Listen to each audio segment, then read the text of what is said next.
The Odyssey of Homer. Book 6. Nausicaa, going to a river near that place to wash the clothes of her father, mother, and brethren, while the clothes were drying, played with her maids at ball, and Odysseus coming forth is fed and clothed, and led on his way to the house of her father, King Alcinous. So there he lay asleep, the steadfast goodly Odysseus, fordone with toil and drowsiness. Meanwhile Athene went to the land and the city of the Phaeacians, who of old, upon a time, dwelt in spacious Hyperiae. Near the Cyclopes they dwelt, men exceeding proud, who harried them continually, being mightier than they. Thence the godlike Nausithous made them depart, and he carried them away, and planted them in Scheria, far off from men that live by bread. And he drew a wall around the town, and builded houses and made temples for the gods, and mitted out the fields. Howbeit ere this had he been stricken by fate, and had gone down to the house of Hades, and now Alcinous was reigning, with wisdom granted by the gods. To his house went the goddess, grey-eyed Athene, devising a return for the great-hearted Odysseus. She betook her to the rich-wrought bower, wherein was sleeping a maiden like to the gods in form and comeliness, Nausicaa, the daughter of Alcinous, high of heart. Beside her on either hand of the pillars of the door were two handmaids, dowered with beauty from the Graces, and the shining doors were shut. But the goddess, fleet as the breath of the wind, swept towards the couch of the maiden, and stood above her head, and spake to her in the semblance of the daughter of a famous seafarer, Dymas, a girl of like age with Nausicaa, who had found grace in her sight. In her shape the grey-eyed Athene spake to the princess, saying, Nausicaa, how hath thy mother so heedless a maiden to her daughter? Lo, thou hast shining raiment that lies by thee uncared for, and thy marriage day is near at hand, when thou thyself must needs go beautifully clad, and have garments to give to them who shall lead thee to the house of the bridegroom. And, behold, these other things whence a good report goes abroad among men, wherein a father and lady mother take delight. But come, let us arise and go a-washing with the breaking of the day, and I will follow with thee to be thy mate in the toil, that without delay thou mayst get thee ready, since truly thou art not long to be a maiden. Lo, already they are wooing thee, the noblest youths of all the Phaeacians, among that people whence thou thyself dost draw thy lineage. So come, beseech thy noble father betimes in the morning to furnish thee with mules and a wain to carry the men's raiment, and the robes, and the shining coverlets. Yea, and for thyself it is seemlier far to go thus than on foot, for the places where we must wash are a great way off the town. So spake the grey-eyed Athene, and departed to Olympus, where, as they say, is the seat of the gods that standeth fast for ever. Not by winds is it shaken, nor ever wet with rain, nor doth the snow come nigh thereto, but most clear air is spread about it cloudless, and the white light floats over it. Therein the blessed gods are glad for all their days, and thither Athene went when she had shown forth all to the maiden. Anon came the throned dawn, and awakened Nausicaa of the fair robes, who straightway marvelled on the dream, and went through the halls to tell her parents, her father dear and her mother. And she found them within, her mother sitting by the hearth with the women her handmaids, spinning yarn of sea-purple stain, but her father she met as he was going forth to the renowned kings in their council, whither the noble Phaeacians called him. Standing close by her dear father she spake, saying, Father, dear, couldst thou not lend me a high wagon with strong wheels, that I may take the goodly raiment to the river to wash, so much as I have lying soiled? Yea, and it is seemly that thou thyself, when thou art with the princes in council, shouldest have fresh raiment to wear. Also, there are 5 dear sons of thine in the halls, 2 married, but 3 are lusty bachelors, and these are always eager for new washen garments wherein to go to the dances, for all these things have I taken thought. This she said, because she was ashamed to speak of glad marriage to her father, but he saw all and answered, saying, Neither the mules nor aught else do I grudge thee, my child. Go thy ways, and the thralls shall get thee ready a high wagon with good wheels, and fitted with an upper frame. Therewith he called to his men, and they gave ear, and without the palace they made ready the smooth-running mule wain, and led the mules beneath the yoke, and harnessed them under the car, while the maiden brought forth from her bower the shining raiment. This she stored in the polished car, and her mother filled a basket with all manner of food to the heart's desire. Dainties too she set therein, and she poured wine into a goatskin bottle, while Nausicaa climbed into the wain. And her mother gave her soft olive oil also in a golden cruse, that she and her maidens might anoint themselves after the bath. Then Nausicaa took the whip and the shining reins, and touched the mules to start them, then there was a clatter of hoofs, and on they strained without flagging, with their load of the raiment and the maiden. Not alone did she go, for her attendants followed with her. Now when they were come to the beautiful stream of the river, where truly were the unfailing cisterns, and bright water welled up free from beneath, and flowed past, enough to wash the foulest garments clean, there the girls unharnessed the mules from under the chariot, and turning them loose they drove them along the banks of the eddying river to graze on the honey-sweet clover. Then they took the garments from the wain, in their hands, and bore them to the black water, and briskly trod them down in the trenches, in busy rivalry. Now when they had washed and cleansed all the stains, they spread all out in order along the shore of the deep, even where the sea, in beating on the coast, washed the pebbles clean. Then having bathed and anointed them well with olive oil, they took their midday meal on the river's banks, waiting till the clothes should dry in the brightness of the sun. Anon, when they were satisfied with food, the maidens and the princess, they fell to playing at ball, casting away their tires, and among them Nausicaa of the white arms began the song. And even as Artemis, the archer, moveth down the mountain, either along the ridges of lofty Taygetus or Erymanthus, taking her pastime in the chase of boars and swift deer, and with her the wild wood nymphs disport them, the daughters of Zeus, lord of the Aegis, and Leto is glad at heart, while high over all she rears her head and brows, and easily may she be known, but all are fair, even so the girl unwed outshone her maiden company. But when now she was about going homewards, after yoking the mules and folding up the goodly raiment, then grey-eyed Athene turned to other thoughts, that so Odysseus might awake and see the lovely maiden, who should be his guide to the city of the Phaeacian men. So then the princess threw the ball at one of her company, she missed the girl, and cast the ball into the deep eddying current, whereat they all raised a piercing cry.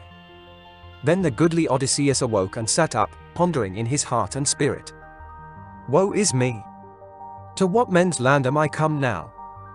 Say, are they froward, and wild, and unjust, or are they hospitable, and of God-fearing mind? How shrill a cry of maidens rings round me, of the nymphs that hold the steep hilltops, and the river springs, and the grassy water meadows. It must be, methinks, that I am near men of human speech. Go to, I myself will make trial and see. Therewith the goodly Odysseus crept out from under the coppice, having broken with his strong hand a leafy bough from the thick wood, to hold athwart his body, that it might hide his nakedness withal. And forth he sallied like a lion mountain-bred, trusting in his strength, who fares out blown and rained upon, with flaming eyes, amid the kine he goes, or amid the sheep, or in the track of the wild deer. Yet his belly bids him go even to the good homestead to make essay upon the flocks. Even so Odysseus was fain to draw nigh to the fair-tressed maidens, all naked as he was, such need had come upon him. But he was terrible in their eyes, being marred with the salt sea foam, and they fled cowering here and there about the jutting spits of shore. And the daughter of Alcinous alone stood firm, for Athene gave her courage of heart, and took all trembling from her limbs. So she halted and stood over against him, and Odysseus considered whether he should clasp the knees of the lovely maiden, and so make his prayer, or should stand as he was, apart, and beseech her with smooth words, if haply she might show him the town, and give him raiment. And as he thought within himself, it seemed better to stand apart, and beseech her with smooth words, lest the maiden should be angered with him if he touched her knees, so straightway he spake a sweet and cunning word. I supplicate thee, O Queen, whether thou art a goddess or a mortal. If indeed thou art a goddess of them that keep the wide heaven, to Artemis, then, the daughter of great Zeus, I mainly liken thee, for beauty and stature and shapeliness. But if thou art one of the daughters of men who dwell on earth, thrice blessed are thy father and thy lady mother, and thrice blessed thy brethren. Surely their souls ever glow with gladness for thy sake, each time they see thee entering the dance, so fair a flower of maidens. But he is of heart the most blessed beyond all other who shall prevail with gifts of wooing, and lead thee to his home.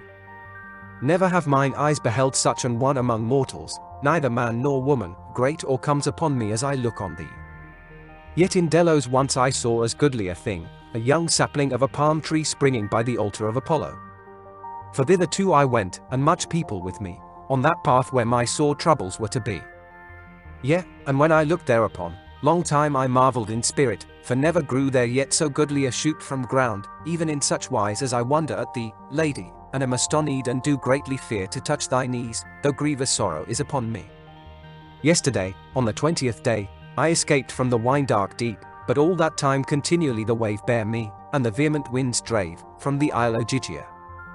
And now some god has cast me on this shore, that here too, methinks, some evil may betide me, for I trow not that trouble will cease, the gods ere that time will yet bring many a thing to pass.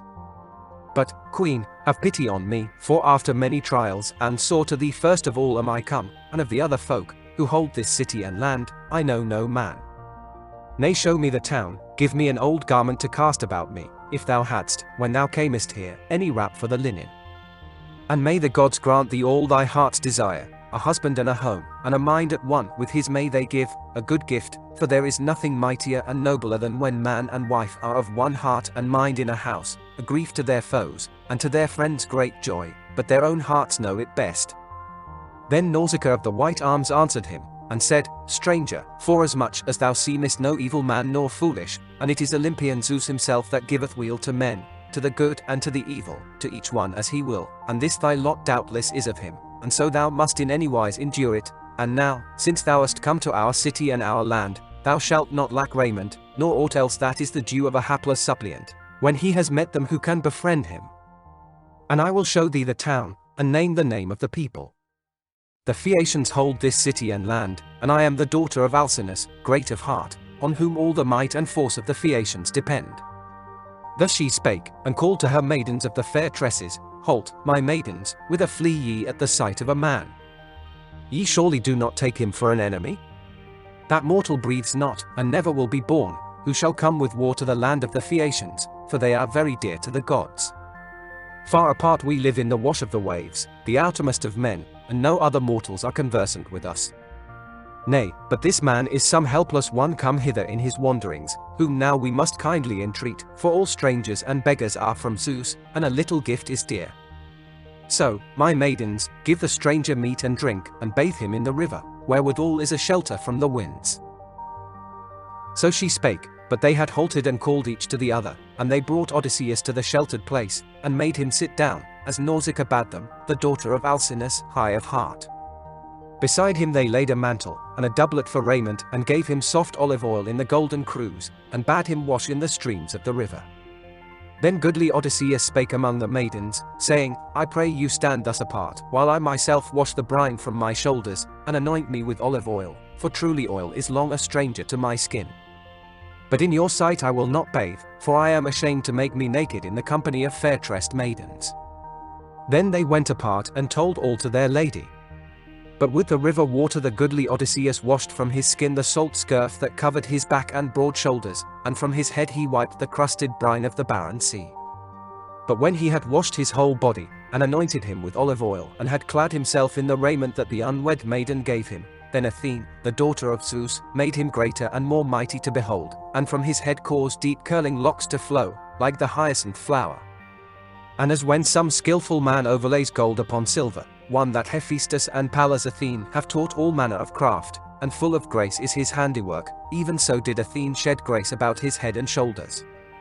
Then to the shore of the sea went Odysseus apart, and sat down, glowing in beauty and grace, and the princess marveled at him, and spake among her fair-tressed maidens, saying, Listen, my white-armed maidens, and I will say somewhat. Not without the will of all the gods who hold Olympus hath this man come among the godlike Phaeacians. While he seemed to me uncomely, but now he is like the gods that keep the wide heaven. Would that such an one might be called my husband, dwelling here, and that it might please him here to abide. But come, my maidens, give the stranger meat and drink. Thus she spake, and they gave ready ear and hearkened, and set beside Odysseus meat and drink, and the steadfast goodly Odysseus did eat and drink eagerly, for it was long since he had tasted food. Now Nausicaa of the white arms had another thought. She folded the raiment and stored it in the goodly wain, and yoked the mules strong of hoof, and herself climbed into the car. Then she called on Odysseus, and spake and hailed him, Up now, stranger, and rouse thee to go to the city, that I may convey thee to the house of my wise father, where, I promise thee, thou shalt get knowledge of all the noblest of the Phaeacians. But do thou even as I tell thee, and thou seemest a discreet man enough. So long as we are passing along the fields and farms of men, do thou fare quickly with the maidens behind the mules and the chariot, and I will lead the way. But when we set foot within the city, whereby goes a high wall with towers, and there is a fair haven on either side of the town, and narrow is the entrance, and curved ships are drawn up on either hand of the mole, for all the folk have stations for their vessels, each man one for himself. And there is the place of assembly about the goodly temple of Poseidon, furnished with heavy stones, deep bedded in the earth. There men look to the gear of the black ships, hawsers and sails, and there they find down the oars. For the Phaeacians care not for bow nor quiver, but for masts, and oars of ships, and gallant barks, wherein rejoicing they cross the grey sea. Their ungracious speech it is that I would avoid, lest some man afterward rebuke me, and there are but too many insolent folk among the people. And some one of the baser sort might meet me and say, Who is this that goes with Nausicaa, this tall and goodly stranger? Where found she him? Her husband he will be, her very own. Either she has taken in some shipwrecked wanderer of strange men, for no men dwell near us, or some god has come in answer to her instant prayer, from heaven has he descended, and will have her to wife for evermore. Better so, if herself she has ranged abroad and found a lord from a strange land, for verily she holds in no regard the Phaeacians here in this country, the many men and noble who are her wooers. So will they speak, and this would turn to my reproach. Yea, and I myself would think it blame of another maiden who did such things in despite of her friends, her father and mother being still alive, and was conversant with men before the day of open wedlock. But, stranger, heed well what I say, that as soon as may be thou mayest gain at my father's hands an escort and a safe return. Thou shalt find a fair grove of Athene, a poplar grove near the road, and a spring wells forth therein, and a meadow lies all around. There is my father's domain, and his fruitful close, within the sound of a man's shout from the city.